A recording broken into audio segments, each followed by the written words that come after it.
ya. Nah, Nah, jadi bahasa baku tadi ya, mengapa tadi kan pertanyaannya mudah, bahasa gaul itu bisa tidak jadi bahasa resmi? Apa mungkin bahasa gaul itu menghilangkan bahasa standar? Jawabannya ya, kalau bahasa gaul ingin bisa menghilangkan bahasa standar, berarti harus dibuat bagaimana semua orang mengerti. Itu yang PR yang saya rasa susah itu. Ya, kalau bahasa gaul ingin bisa menghilangkan bahasa standar, ya misalnya slang Inggris bisa mengalahkan standar Inggris, misalnya ya, argot Prancis bisa mengalahkan Prancis standar, atau gaul Indonesia bisa mengalahkan bahasa standar Indonesia. Nah, itu kan membuat semua orang mengerti bahasa gaul itu hal yang mustahil, gitu ya. Dan memang pembuatan kosakata gaul memang untuk kalangan tertentu, tidak dipakai untuk semua orang, gitu loh. Itu dari niatan saja sudah jelas tidak tidak apa ya, tidak bertemu gitulah ya. Nah, jadi eh, kalau dikatakan bahwa dengan adanya kosakata gaul bahasa Indonesia itu kan hilang, sebetulnya itu hal yang kalau saya boleh katakan itu mustahil lah ya, karena berita ya yang Anda dengarkan di semua stasiun televisi itu harus dipahami semua orang. Jadi kalau konteksnya semua orang harus paham, berarti yang dipakai adalah bahasa standar, bukan kosakata gaul. Itu yang ya saya katakan kalah ya, keberadaan bahasa gaul itu dari situ yang pertama ya, kekalahan bahasa gaul itu di situ ya. Kemudian ketika Anda datang ke tempat ibadah ya, kan mustahil lah pemuka agama berkhotbah ya menggunakan kosakata gaul, itu kan hal yang mustahil ya. Anda ke gereja atau ke masjid, ke pura atau wihara kan tidak mungkin, apakah biksu, pendeta atau pastor, apakah khotib ya kalau dalam Islam itu, terus tiba-tiba ngomong bahasa gaul kan tidak mungkin begitu ya.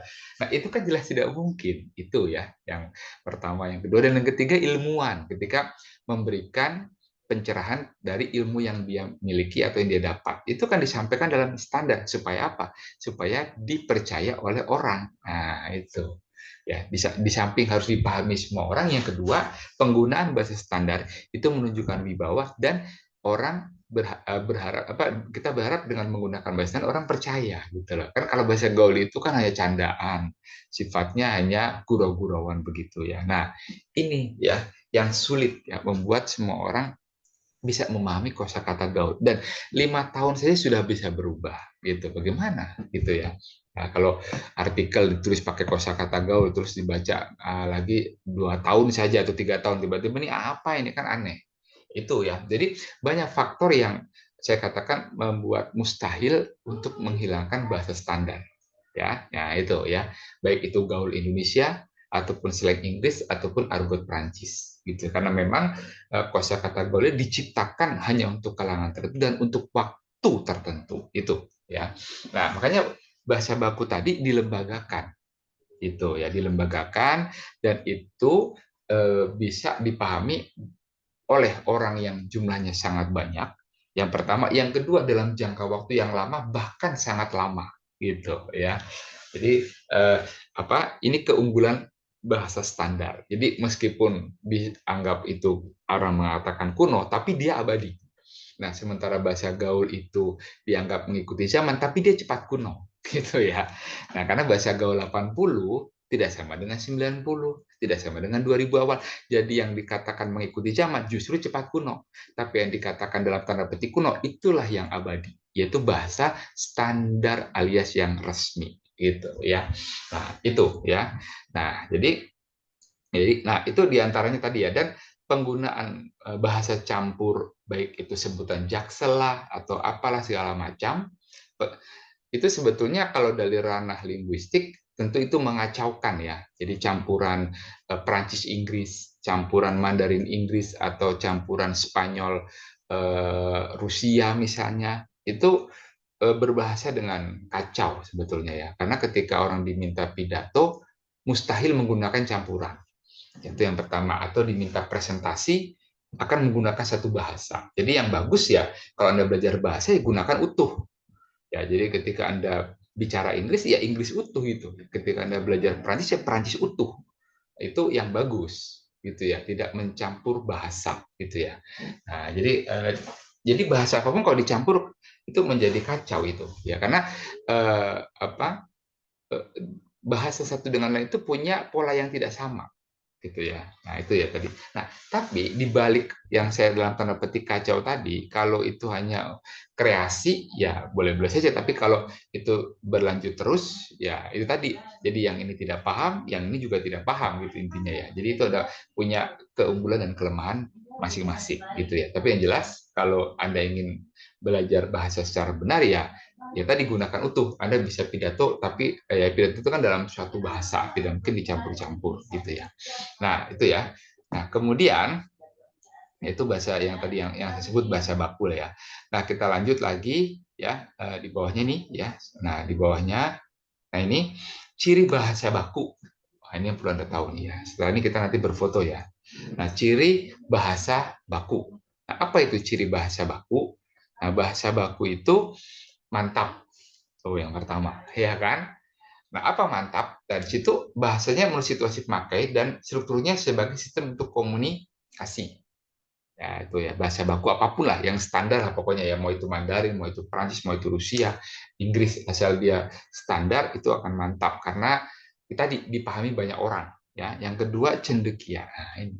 Jadi kecerdasan seseorang itu lebih dilihat dari kemampuan dia menggunakan bahasa standar tentunya ya. Jadi ketika diminta menyajikan presentasi di depan apa namanya ya komisaris ya misalnya atau pokoknya Anda diminta untuk presentasi ya tentulah tidak akan muncul yang namanya gaul-gaul begitu ya. Itu nanti Anda akan diremehkan. Anda juga tidak akan dipercaya ya ketika Anda menyajikan presentasi tapi Anda selipkan kosakata gaul yang bukan pada tempatnya apalagi ya gitu ya. Kalau hanya sekedar ya apa untuk penyegaran sih itu boleh saja. Yang penting dipilih yang jangan sampai yang tidak sopan ya. Ya sebenarnya presentasi itu sama dengan ceramah ya, karena ada tanya jawab. Jadi di dalamnya memasukkan kosakata gaul itu bukan yang dilarang gitu ya kan. Kalau dengan pidato, kalau pidato memang tidak diperkenankan karena dia betul-betul formal utuh.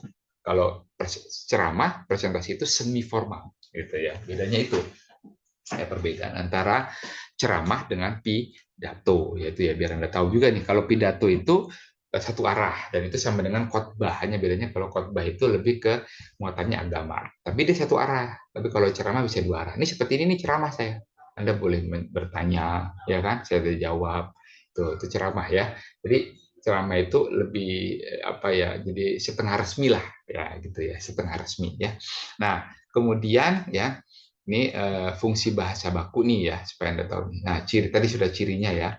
Nah, cirinya ini fungsi ya. Apa sih fungsi bahasa baku? Nah, fungsi utamanya adalah untuk mempersatukan. Nah, pemersatu.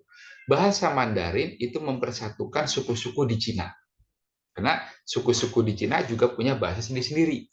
Seperti suku-suku di Indonesia atau suku-suku di Rusia. Nah, suku-suku di Amerika Serikat. Nah, itu kan ada bahasa Inggris. Kalau Amerika, Rusia ada bahasa Rusia. Itu mempersatukan, gitu ya kan. Nah, karena suku-suku itu punya bahasa sendiri-sendiri. Nah, sebagaimana suku-suku di Indonesia dengan adanya bahasa Indonesia kita bersatu. Nah, kemudian menandakan kepribadian. Itu tadi saya sebutkan ya pada Anda ya.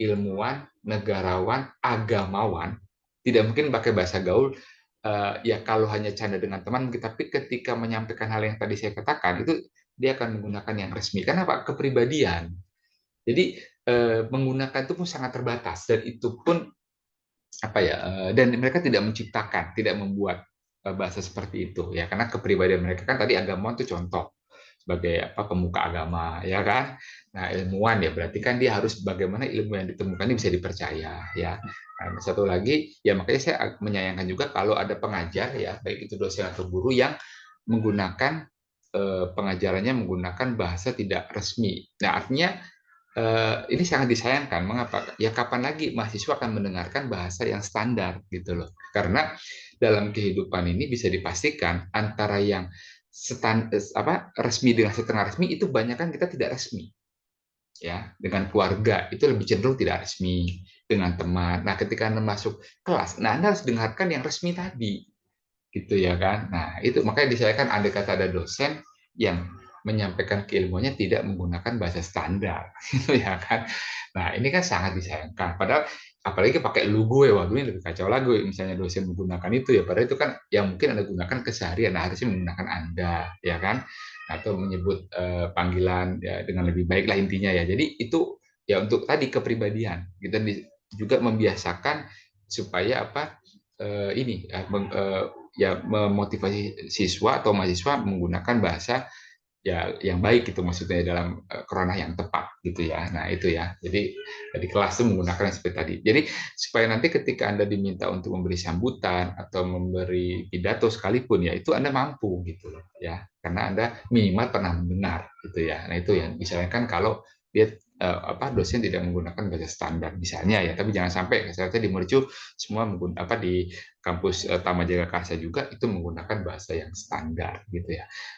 Baik itu di kampus Trisakti semuanya itu standar ya gitu karena ya itu tadi membiasakan mendengar ya kosakata resmi gitu ya yang standar. Nah kemudian wibawa, nah ini juga ya menambah wibawa dan satu lagi referensi gitu ya. Jadi mahasiswa juga bisa menyadari oh yang dipakai ini bahasa standar dan itu akan berbeda gitu ya. Nah kalau sudah di luar ruangan kelas, nah itu setengah resmi lah itu namanya udah santai yaitu apa namanya ya selipan kosakata gaul selama itu bukan hal yang tidak sopan ya itu boleh-boleh saja gitu ya kan karena situasi sudah berbeda gitu ya.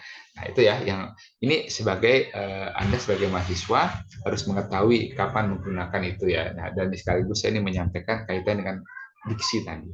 Nah ragam bahasa tidak baku nih bahasa yang penggunanya tidak dilembagakan yang ditandai dengan ciri penyimpangan gitu. Jadi sekali lagi penggunaan bahasa tidak baku atau yang menyimpang itu saya katakan sah-sah saja dalam arti situasinya tepat dan jangan sampai kebablasan itu aja. Jadi harus bisa mengerem ya. Nah, ibaratnya Anda berpakaian ke pasar tidak sama ketika Anda datang berpakaian ke tempat ibadah, tentu beda ya kan. Pasar dengan baju seadanya pun ibaratnya apa celana ya istilahnya pendek atau agak nyantai ya pasar sih boleh saja tapi ketika ibarat tidak bisa itu ibaratnya bahasa sama dengan begitu harus disesuaikan pakaian kita. Nah itulah bahasa ya. Jadi dengan siapa Anda berhadapan di mana tempatnya nah seperti itu ya. Jadi seperti itu bahasa. Nah kemudian nah ini nanti Anda baca lagi ya yang di bawahnya ini ada ragam contoh-contoh ya. Nah, ini ada contoh-contoh yang baku, yaitu ada kemarin, ada yang mengucapkan kemarin, ya, mengubah, merubah. Sebetulnya mengubah, bukan merubah. Yang baku tuh mengubah. Terus di samping tuh dipisah nulisnya pertanggungjawaban, ya, nah, bukan pertanggungan jawab, gitu. Dan seterusnya itu Anda bisa baca Cina, yaitu tidak pakai H, ya, CINA, tidak ada huruf H-nya. Itu ya, itu ijazah menggunakan Z, gitu ya. Nah, dan seterusnya itu nanti itu. Ini sebetulnya Anda bisa mencari dengan mudah di KBBI Kemdikbud. Sekali lagi di KBBI Daring. Ya, jadi ini sudah ada semua di KBBI Daring. Anda tinggal mengetik kata apa di situ nanti akan keluar ya. Jadi kalau tidak baku tentu nanti akan disebutkan di situ ya. Nah, kalau baku langsung ada artinya gitu ya. Nah, itu ya. Jadi itu ada hipotesis ya, kemudian hakikat dan seterusnya ya pembakuan. Dan ini sebetulnya keunggulan Indonesia dibandingkan Melayu Malaysia ya. Melayu Malaysia mereka tidak punya lembaga yang pertama, yang kedua mereka tidak ada pembakuan Malaysia itu.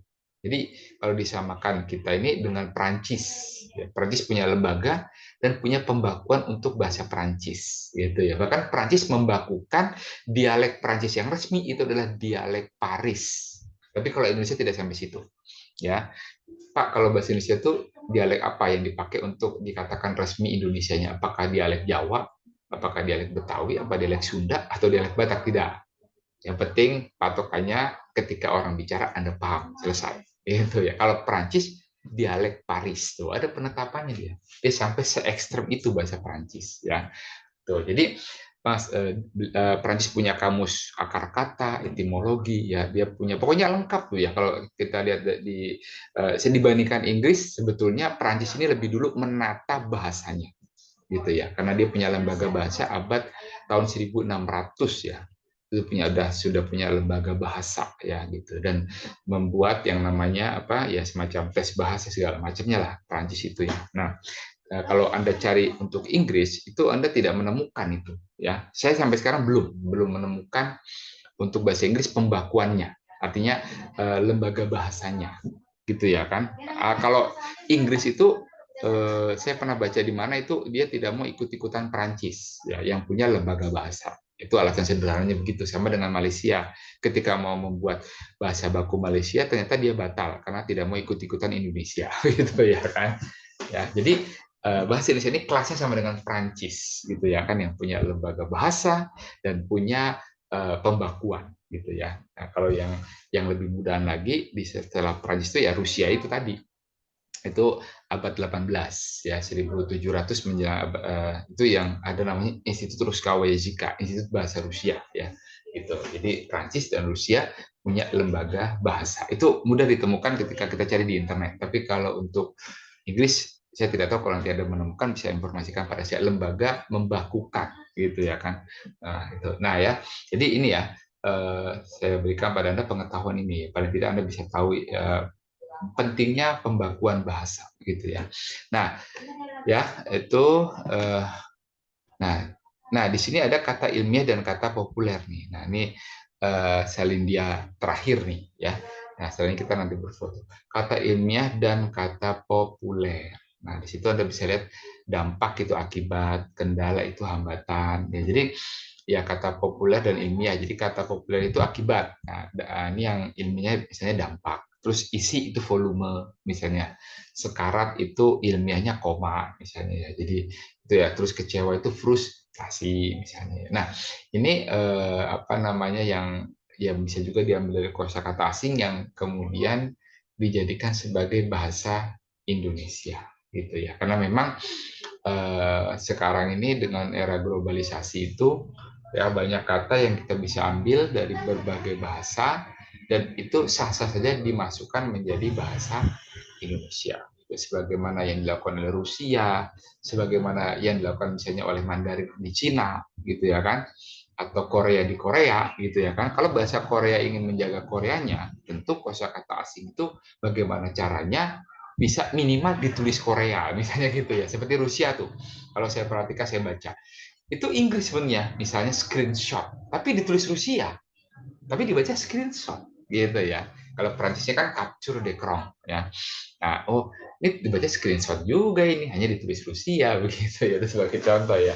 Jadi tulisannya Rusia, tapi bacanya screenshot, gitu. Nah, ini berarti usaha membuat bahasa Rusia atau yang disebut dengan Rusifikasi, gitu ya, merusiakan, gitu ya. Nah itu ya. Jadi apa namanya yang bisa saya sampaikan ya terkait malam ini ya mengenai kata ilmiah dan kata populer tadi, lalu apa tadi di awal mengenai eh, pilihan kata atau KPK ya. Nah, baik.